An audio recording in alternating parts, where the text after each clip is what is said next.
So what we've got here is Mandragora autumnalis from the Balearic Islands, now thought to be extinct in the wild. Label shows us quite clear we've got a good collection of seed in the seed bank. We're able to grow this plant now, so we're now in control of its fate. Here you see all its underground bits here. These are the corm from which this plant will develop. These leaves become much larger, much hairier.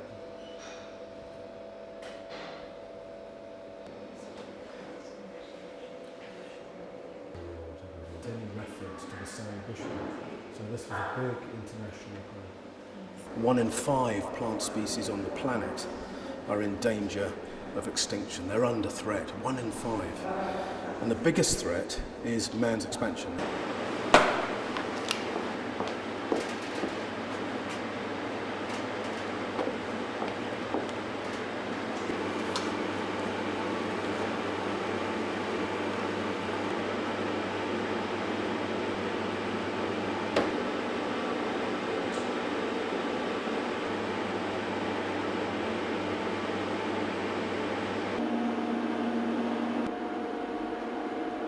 And when we magnify that, you'll actually see that it's the larva of a beetle. And these are the bruchid beetles that often eat and live off seeds. What we want our colleagues in Nagoya to discuss and debate is how we're going to address that negative trend in habitat quality around the world.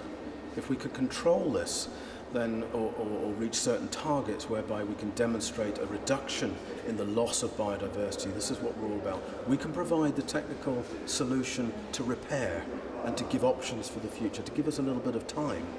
But if the trend of habitat loss continues, we're fighting a losing battle.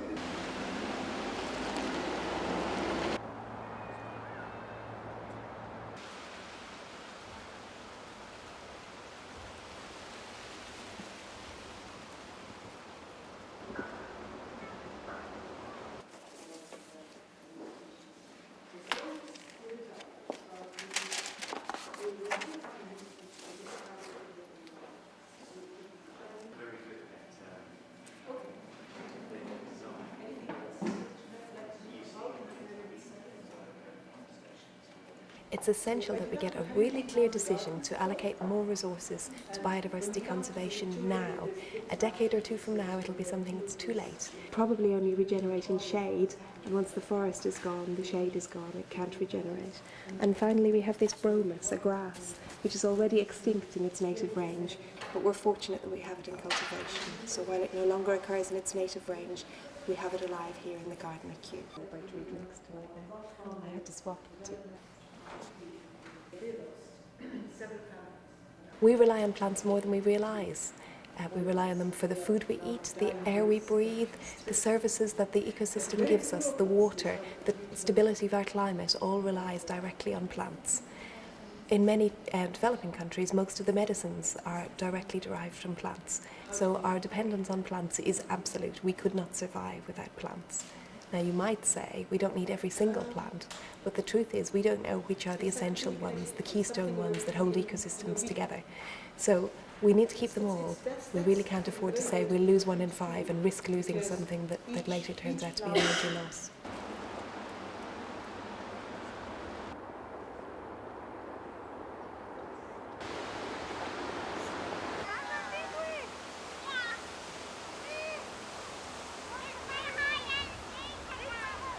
I hope that they'll be able to take the longer-term view and see past the current short-term recession and think about our natural economy and our natural capital as being far more important than our transient financial economy.